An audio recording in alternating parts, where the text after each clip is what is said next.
और मैं ग्रेजुएशन करके एलआईसी का काम पकड़ लिया। पिताजी सबको लेके सजो के चलते थे, कहते थे सब लोग ऐसे ही बढ़ावत चला, सब लोग गावा सिखावा सबके, टूटे न। एक पिता के रूप में आपके ऊपर उनका क्या असर पड़ा? पिताजी का नाम चारों तरफा है, उनको नाम को डूबने न थे। आपके पिताजी ने कभी रमन खलीफा के बारे में कुछ बताया? संत पुरुष थे वो, फिर चले गए उधर गोमती नदी के साथ में, उधर बैठ के शिव शिव करके राम जप रहे थे अपना, शिव शिव शिव शिव करके। फिर गांव वाले दौड़ा के उनको लाठी डंडा पकड़े, समा गए गंगा जी में गोमती नदी से। फिर वहाँ से निकले तो जाके दशाश्वमेध घाट पर निकले, जिंदा निकले।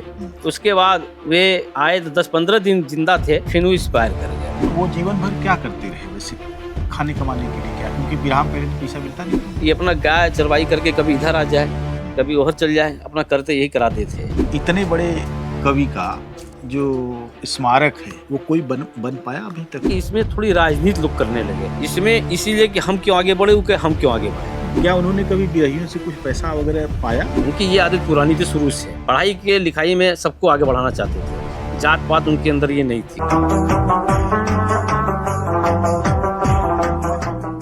महाकवि मीर तकी मीर की एक प्रसिद्ध गजल है जिसकी एक लाइन है, पत्ता पत्ता बूटा बूटा हाल हमारा जाने है, जाने न जाने गुल ही न जाने बाग तो सारा जाने है। आज नई पीढ़ियां जो अपनी पुरानी पीढ़ियों की विरासत को लेकर फूली फली, वे अपनी जड़ों को, अपनी शाखाओं को, अपने पेड़ को शायद कम जानती हैं, लेकिन संसार में तो उन पेड़ों के बगैर, उन जड़ों के बगैर कुछ भी नहीं हो सकता। बिरहा जगत की बात करें तो गुरु बिहारी के शिष्यों में एक प्रमुख नाम रमन से बिरहा की दुनिया का कौन अपरिचित हो सकता है। रमन ऐसे कवि रहे हैं जो बिरहा के प्रवर्तकों में शामिल हैं और जिनका नाम बिहारी के बाद जिनका नाम तुरंत लिया जाता है। उन्होंने अपने अखाड़े का बहुत बड़ा विस्तार किया और तमाम सारे कवियों और गायकों की फौज खड़ी कर दी, जिसमें हीरालाल यादव, यश भारती, पद्मश्री विजेता, बिरजू यादव जैसे बड़े गायक जिनका दुर्भाग्य से कोई कैसेट नहीं उपलब्ध है, कोई गाना उपलब्ध नहीं है, लेकिन उनकी गायकी के बारे में कहा जाता है कि वे बहुत ही महान गायक थे। और जब वे मंच पर खड़े होते थे तो बहुत सारे लोगों के छक्के छूट जाया करते थे। किंवदंतियों में बहुत सारे बिरहिए हैं जो रमन अखाड़े से निकले और पूरी दुनिया में वे पहुँचे, क्योंकि उनके पहुँचने के माध्यम अलग अलग थे।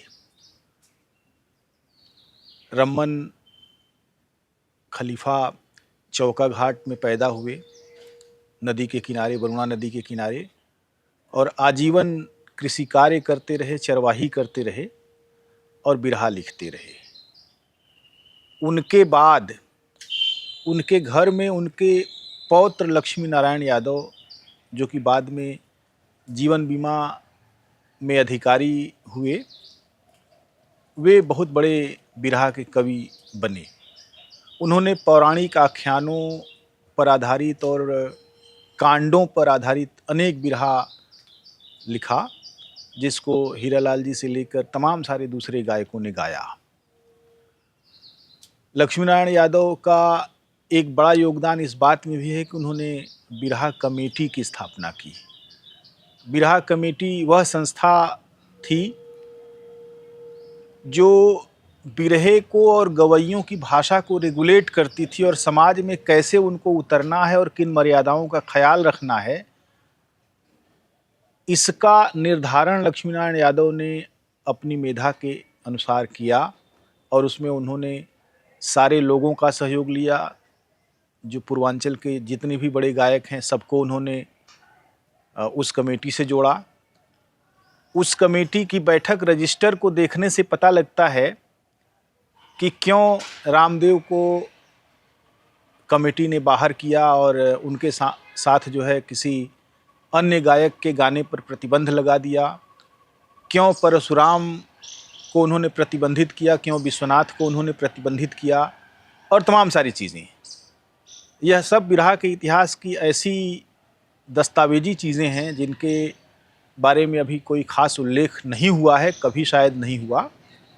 लेकिन सौभाग्य की बात यह है कि लक्ष्मी नारायण जी के बड़े पुत्र चंद्र नारायण यादव, जिनको हम लोग चंदू भैया प्यार से बोलते हैं और जिनका जानने वाला नाम चंदू भैया ही है, उन्होंने बहुत सारी चीज़ें अपने पिता की सुरक्षित रखी हैं।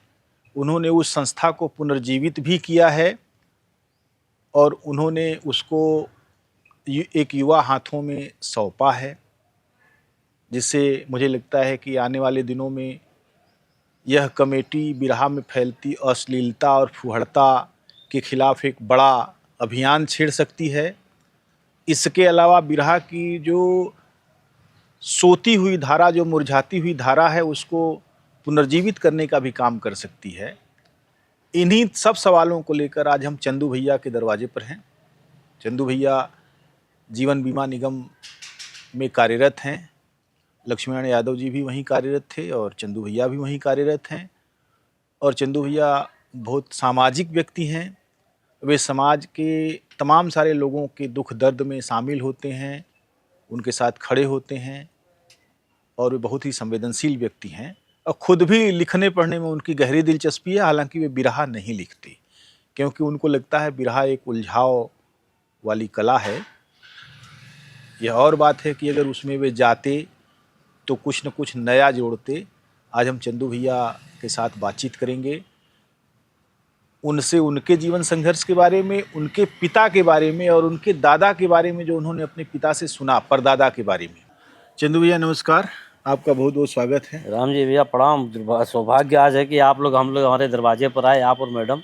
बड़ा अच्छा लगा, कम से कम यादगार कराए पिताजी का हमारे, यही कम थोड़ी है। मैं सबसे पहले तो आपके बारे में जानना चाहूँगा कि आपका जन्म कब हुआ था और कहाँ हुआ था? हमारा जन्म 1972 में हुई थी, चौका घाट में जी। और हम लोग जुड़वा पैदा थे। अच्छा। हमारी बहन सबसे बड़ी थी, उसके बाद मैं था। अच्छा। और हमारी बहन तो चली गई, बॉम्बे रहती है, अब हम लोग यहाँ हैं। और मैं ग्रेजुएशन करके LIC का काम पकड़ लिए। अब पिताजी वही पकड़वा दिए कि आप यही कार्य करो, इसी में आपको भलाई है, सब दुनिया जानेगी। हम कह लिए कि ठीक है, जो आपके आदेश हो वही करते हैं। तो अब लगभग मेरा ख्याल है कि यह काम करते हुए 30 साल तो हुई होंगे। 30-35 साल हो रहा है। और आपके परिवार में दूसरे कौन कौन लोग हैं? हमारा एक छोटा भाई है जो सूरज नारायण यादव है, और हमारा एक लड़का है और एक लड़की। लड़की का तो शादी ब्याह करी दी है। छोटे जने के एक लड़की एक लड़का है। अच्छा। तो मैंने इस तरीके से आपने जब अपने परिवार में देखा कि आपके परिवार में कविता करने की एक बड़ी परंपरा है और बिरहा का, खास तौर से बिरहा में जो बिरहा के आदि गुरु हुआ करते थे, उनके दूसरी पीढ़ी के जो कवि हैं आपके परदादा थे, जब यह आपने जाना तो आपको कैसा लगा? हमको तो बहुत बढ़िया लगा। जब हमारे पिताजी हाई स्कूल की तैयारी कर रहे थे जी, तो जेल का ठेका था, दूध हुआ पर बांट के अपना आते थे, तो बिरहा कुछ गुनगुना के घर पहुंचते थे। अच्छा। तो हमारे दादा देखते थे, कहे कि ये होरी भैया के पढ़े न दिहन, ये खाली बिरह लिखी बिरह गाई और ओकर जिंदगी खराब कर दीहन। तो वो अपना धीरे धीरे करते करते फिर पढ़ाई लिखाई करते, घर पे बैठा के गांव मोहल्लों के लड़कों को पढ़ाना लिखाना, सबको IAS PCS बना दिए बहुत लोगों को। फिर उसके बाद LIC में नौकरी करते हुए बिरहा को सजो के रखा, जो कि उसमें लिखना सबसे बड़ी योगदान हीरा लाल जी को दिए। हीरा लाल जी को जो भी गाना कांड होता था वो बराबर लिख के देते थे, करते थे। तब मंगल जी उसके बाद आए, तो मंगल जी आए तो रह गए यही थे गुरु भाई बन के वो भी। और हीरा लाल जी के यहाँ बिरहा वो लिखते थे, तो हीरा लाल जी कहे कि हम न गाई बढ़िया ना लिखत हुआ। तो पिताजी कहलन कि हम कब तक तो के देव लिख के, तू मंगल का गाना गावा, गाना मंगल बढ़िया लिखत हुआ, गावा तो एक बार, जहाँ टूटी हुई हम देखब। तो कहना ठीक है भाई गाई। तब से मंगल जी को वो बिरहा गावे लगना। मंगल जी उनकर शुरू से साथ पकड़ के चलते रहे लास्ट तक, जब तक रहे हीरा लाल जी, और बढ़िया काम किए, बढ़िया करते थे। आज भी उनका गुणगान गाते हैं। मैंने रम्मन अखाड़े के जो 3-4 कवियों का नाम बहुत आदर से लिया जाता है और उनके लिखे बिरहे बहुत प्रसिद्ध हुए, जिसमें रतनलाल गोस्वामी थे, एक बाबा रतनलाल जी थे, कल्लन कल्लर थे, मास्टर थे, और लक्ष्मी नारायण जी लक्ष्मी थे, नारायण जी थे, और मंगल कवि भी हो गए। मंगल भी हो गए, नदान कवि थे। जी। और अब कवियों में विश्वनाथ जी भी हो गए, राम आशीष भी हो गए, और हमारे गाने में भी कवि बन गए अपने के बच्चेलाल जी भी हैं। और जितने भी कलाकार जैसे श्याम नारायण जी के हैं, और एक सुभाष जी थे, वो भी नौकरी करते हुए थे, वो भी गाना बढ़िया लिखते थे। और एक थे बचऊ बचऊ करके, वो भी लिखते थे, बहुत छोटे से थे, देखे थे उनको हम, वो भी लिखते पढ़ते थे। और उसके बाद राम नरेश जी भी हैं, वो भी गाना बीना गाते थे, किसी यहाँ पे आते जाते रहते थे अपना। तो पिताजी सबको लेके सजो के चलते थे, कहते थे सब लोग ऐसे ही बढ़ावा चला, सब लोग गावा सिखावा सबके, टूटे न। आपके पिताजी बहुत ही स्नेहिल व्यक्ति थे और लोगों के साथ वो भी इतने सामाजिक थे कि लोगों के साथ खड़े रहते थे। एक पिता के रूप में आपके ऊपर उनका क्या असर पड़ा? हमारा यही असर है कि हमको बड़ा शौक है कि पिताजी का नाम चारों तरफा है, उनको नाम को डूबने न दे हम, और वो बचा के चले। संस्था जिसे बिरहा संघ की है, सबसे मैंने कहा, कोई सुना नहीं। तब मैंने दीपक जी को, अपने अखाड़े का लड़का गायक, बढ़िया तेज पढ़ा लिखा है, उसको मैंने सौंप दिया कि भैया तू इसको संभालो, और तुम ही संभाल पाओगे, और कोई ऐसा नहीं अखाड़े में दिखाई दे रहा हमारे। तो क्या अभी वो जो कमेटी थी वो फिर से उसका कुछ कार्यक्रम होता है? जीवित हो गया है। अच्छा। जीवित हो गया है। 5 अक्टूबर को बिरहा सम्मेलन पिताजी रखा था, और उसमें सभी लोग आए थे। राम नरेशपुर मुख्यमंत्री भी आए थे, श्यामलाल जी आए थे, वीरेंद्र सिंह भी आए थे, और तमाम नेता प्रेता सभी लोग उद्घाटन किए। और बिरहा के सम्मेलन पिताजी जब से एक्सपायर किए तब से बंद हो गया था। तो अचानक मैंने धन्नू भगत से मैंने कहा कि धन्नू भगत जी, अरे यार एक प्रोग्राम होएगा चाहिए, हीरा दादा का नाम हो, पिताजी का नाम हो, कम से कम एक यार डूबावा मत, हम लोग चला मिल के करल जाए। तो भगत जी कहलन कि चल साथ में हम लोग मिल के कुछ न कुछ करल जाई, करावल जाई। चल यही बात है तो करेंगे, आ जाएगा हम कि चलो करेंगे। तो वही सबसे फिर शुरू कर दिए फिर हमने। अच्छा। तो अच्छा, आपके पिताजी ने कभी रमन खलीफा के बारे में कुछ बताया? बताया यही थे कि आजा थे, हमेशा कुछ न कुछ लिखते पढ़ते थे अपने हिसाब से, किसी को साथ में लेके चलते थे, वो बैठ के लिखता था अपने हिसाब से कि ऐसे लिखना है, ऐसे गाना है, ऐसे करना है। तो संत पुरुष थे वो फिर चले गए उधर गोमती नदी के साइड में, उधर बैठ के शिव शिव के राम जप रहे थे अपना, शिव शिव शिव शिव करके। फिर गांव वाले दौड़ा के उनको लाठी डंडा पकड़े, समा गए गंगा जी में गोमती नदी से। फिर वहाँ से निकले तो जाके दशाश्वमेध घाट पर निकले। अच्छा। जिंदा निकले। उसके बाद वे आए तो 10-15 दिन जिंदा थे, फिर वो एक्सपायर कर गए। पिताजी अच्छा, यही बताए। उस समय पिताजी की एज 12-13-14 साल थी। अच्छा, तो आपके पिता लगभग कब पैदा हुए थे? 1942 में।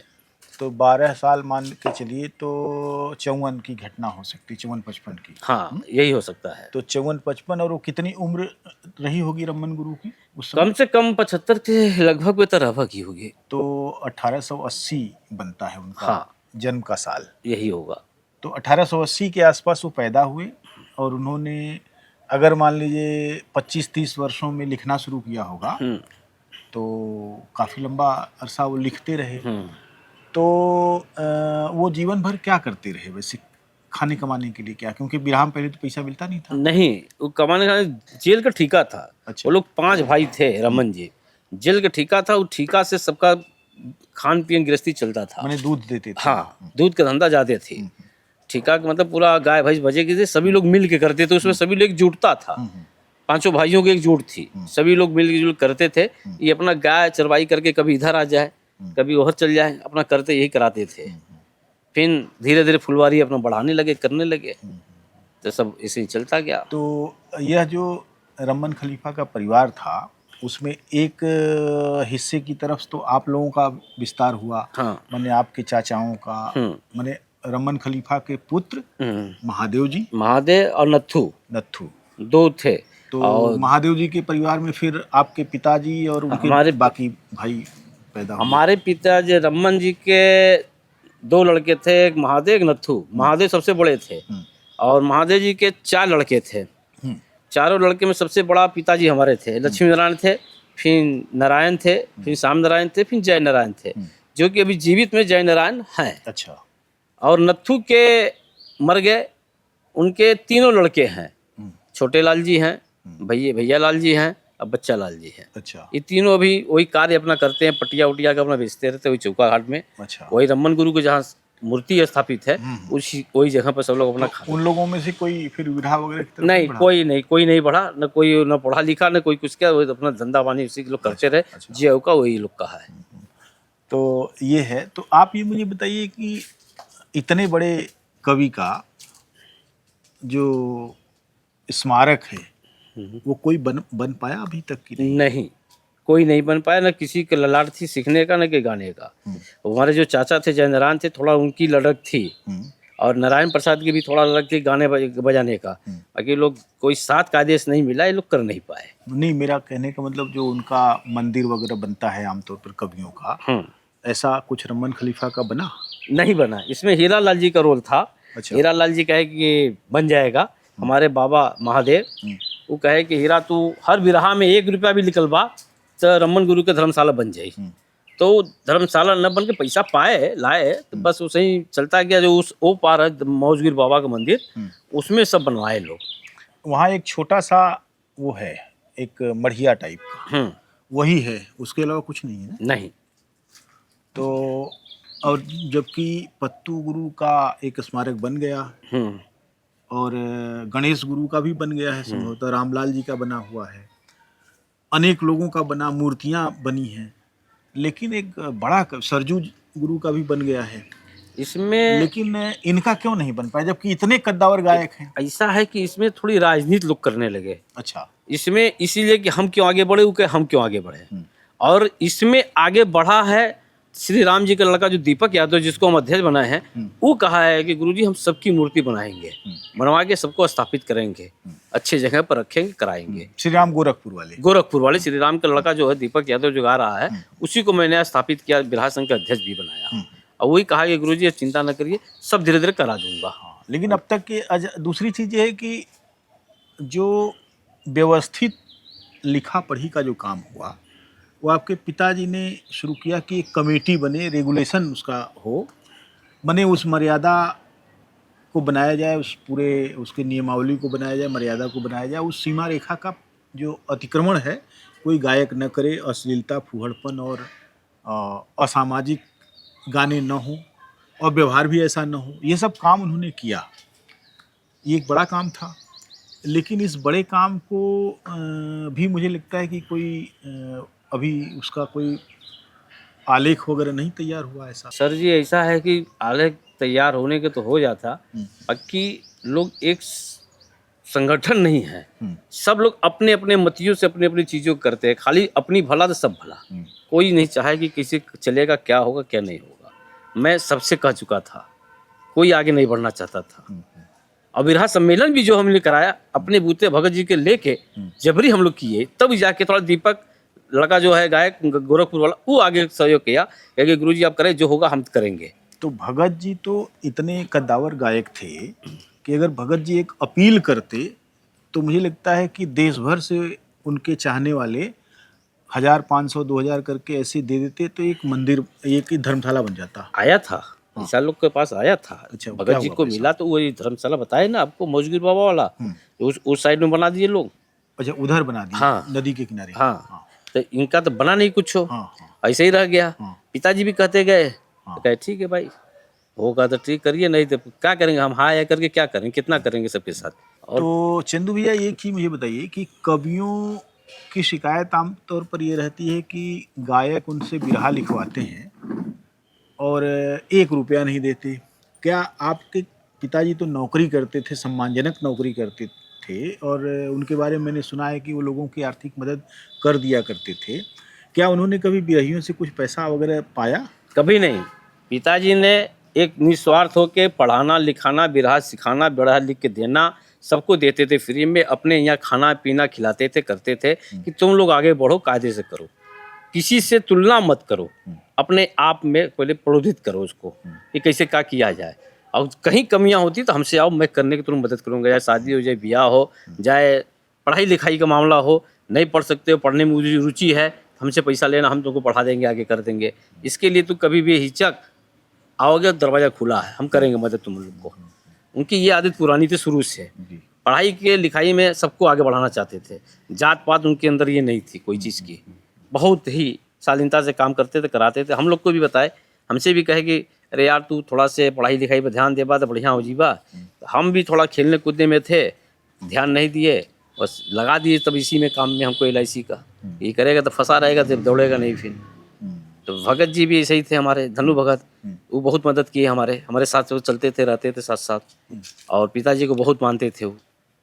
तो एक ही बताइए, एक अखाड़े के सारे भी रहिए लगभग आपके घर में आते रहे होंगे, माने वो केंद्र था, चौगा घाट तो केंद्र ही था। केंद्र था। और एक बड़ा कद्दावर कवि और एक कद्दावर गायक वहाँ था उसमें। और एक मैं बता दूं, उसमें हीरालाल जी के यहाँ बिरहा का एक कमेटी बना के मंच बना रहे थे। उनके हीरालाल जी की जमीन पर पीछे नदी किनारे कि यहाँ पर एक धर्मशाला बन जाएगा, मंच बिरहा का सम्मेलन का। यहाँ पर बहुत कायदे सबको एकजुट होकर यहाँ सब काम होगा, वो भी नहीं हो पाया। उस लोग कदम करने ही नहीं दिए, कोई आगे बढ़वा नहीं किया, छोड़ दिए सब लोग, तो रह गया। हाँ उसे ही रह गया। तो नहीं, मैं ये पूछ रहा था कि आपके घर में भी तमाम सारे बिरहियों का आना जाना लगा रहा, तो कौन कौन लोग जैसे वहाँ आते थे, किस तरीके से आप उनसे परिचित हुए? पिताजी चौका अखाड़ते थे, सभी गवैया आते थे।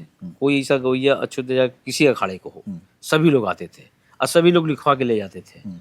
पिताजी लिख के देते थे, कहे भैया ये अपन छाप आपने से तो लोग लिख ले जाया। अच्छा। हमसे उम्मन कोई से विद्रोह ना हो, जौन गाना चाहिए कुल ले जा, बाकी हम अपने अखाड़ा का नाम न दे, तो लोग अपने अखाड़े का नाम दे के गावत जाए सब लोग। फिर भगत जी के कह के एक तोड़ के गाना लिखे के हो, उनके तोड़ के लिख के अपने अखाड़े के नाम पर लिख के देते पिताजी, ला के ले जा गावत जा सब लोग। तो यही उनका चलता था बराबर, और किसी को ना ही नहीं करते थे, उनकी भलाइया करते थे। चाहे ऑफिस से काम हो जाए ना हो, ऑफिस से छोड़ के ऑफिस भाग जाए कि चला इनके साथ जाए कि उनका काम करा दा, वो जाके कराते थे लोग जी। अच्छा, इतना एक लंबी परंपरा आपके परिवार की रही, माने लगभग 100 साल की लेखन की, कविता की परंपरा रही। बीच में थोड़ा व्यतिक्रम जरूर आया, लेकिन एक शताब्दी का समय है जो आपके परिवार ने दिया बिरहा को। अभी क्या स्थिति, आपका जो लिखना पढ़ना है वो क्या होता है? हमारा लिखना पढ़ना खाली LIC का काम होता है, बिरहा पर हमारा कोई लिखना पढ़ना नहीं होता। अच्छा। मैं इसमें एक पैसे की रुचि हमारी नहीं थी, बाकी एक शौक है। पिताजी का जो बनी हुई है, ये इसको बचा के रखे, नाम हो, आजा का नाम हो, पिताजी का नाम हो, लोग लेते हैं, बड़ा अच्छा लगता है। कहीं सुनने भी जाते हैं तो 100-50-200 दे भी देते हैं कि भाई चलो हमारे अखाड़े के गा रहे हैं, बढ़िया गा रहे हैं, दे देता हूँ मैं। आपके बाद वाली पीढ़ी आपके परिवार में? हमारे बाद की पीढ़ी में तो हमारा लड़का कहता है कि पापा ये सब क्या इस चक्कर में ज़्यादा पढ़ते हैं, ये सब कहाँ से है, ये सब लुप्त हो रहा है, कोई कुछ उठा ही नहीं पा रहा है, काहे कर रहे हैं इस सब के लिए, फालतू पैसा जाता है, कि जाने तो यार, किसी के बहाने कुछ हो रहा है कि आजा परवाजा का नाम ले रहे हैं लोग, यही कम है। क्योंकि आपके परिवार की तो पहचान है ये सब लोग। हाँ, ये सब तो मॉन्यूमेंट हैं, शिखर हैं, बिरहा के शिखर हैं। रमन खलीफा और लक्ष्मी नारायण जी खुद, ये अगर बिरहा में हैं और इतनी बड़ी जगह पर हैं कि प्रारंभिक 4 शिष्यों में एक हैं, तो ये गौरव की बात है। उस गौरव बोध को आप कैसे महसूस करते हैं, कैसे गौरव करते हैं? हम उसको इसलिए महसूस करते हैं, खाली सजो के रखना चाहते हैं, सब लोग लेके चले, जो कहीं त्रुटियां होगी मैं पूरी कर दूंगा, यही हमारे योगदान है उन लोग के साथ। तो क्या करेंगे आगे? जैसे आगे ये है कि जब तक खाएं इतना चलाएंगे। आपके पिता ने इतना लिखा, बहुत सारे रजिस्टर उन्होंने भर रखे हैं, आपके दादा का भी कुछ बिरहा होगा लोगों ने गाए हैं, तो कभी आपको लगता है कि उनकी किताबें छपनी चाहिए? नहीं, पिताजी तो बहुत किए, लोगों से कहे कि इसको छपा के गुरुजी छप जाएगा, तो लोग कहे कि गुरुजी आप चिंता न करिए, सब एक दिन बैठा जाएगा, सब पूरा लिख के छपा जाएगा, कई किताब दिया जाएगा। अच्छा। तो आज तक न कोई आया, फिर कहा कि सब गए, भाई कोई नहीं आया, कोई नहीं लिखा, न कोई ले गया, न कुछ क्या की। मैंने बिरहा का यह अखाड़ा मुझे लगता है कि अपने उत्थान के अलावा बाकी चीज़ों से उदासीन रहा है, ऐसा लगता है। और यह जो स्वार्थपरता है, इस अखाड़े को बहुत बड़ा होने के बावजूद जो है, उन्होंने कालजयी बनने में कोई भूमिका नहीं निभाई। इसमें ऐसा है ना, तानाशाही जगह कहल जा, वो ढंग से हो गल हो। वो का हमरे कौन गरज बा, वो का हमरे क्रम गरज बा, जे करे करी चलत है चले दा ऐसे ही। जैसे विश्वनाथ जी अपने यहाँ करते हैं गुरु पूजा में, और चंद्रकिशोर पाड़े अपने यहाँ करते हैं, ये सब लोग गुरु हो गए। गुरु हो गए। अच्छा। और मंगल जी, श्री राम जी, ये लोग कहे जब तक जीवित रह जाए रमन गुरु के ही दरवाजे पे चला जाएगा, वही टाइम उनके शरण में जो कुछ करेगा करल जाए। तो मुझे लगता है कि अभी कुछ चीजें भले ही इससे अलग हो गई हों, लेकिन बहुत सी चीजें अभी हैं, बहुत सी चीजें अभी चल रही हैं, और उम्मीद की जानी चाहिए कि वो चीजें चलती रहेंगी, और भविष्य जो है हो सकता है बहुत उज्जवल हो। यह मेरी शुभकामना है। चंदू भैया, आपने समय दिया और बहुत सारी बातें बताई, आपसे बहुत सारी चीज़ें अभी जानना भी है मुझे, और ख़ास तौर से जिन चीज़ों को आपने अपने पिता से सुना है, जो आपकी स्मृतियों में है, उनको अगर आप रिकॉल करेंगे तो मैं एक बार अलग से रिकॉर्डिंग करूँगा। आज के लिए बहुत बहुत धन्यवाद। नमस्कार। प्रणाम।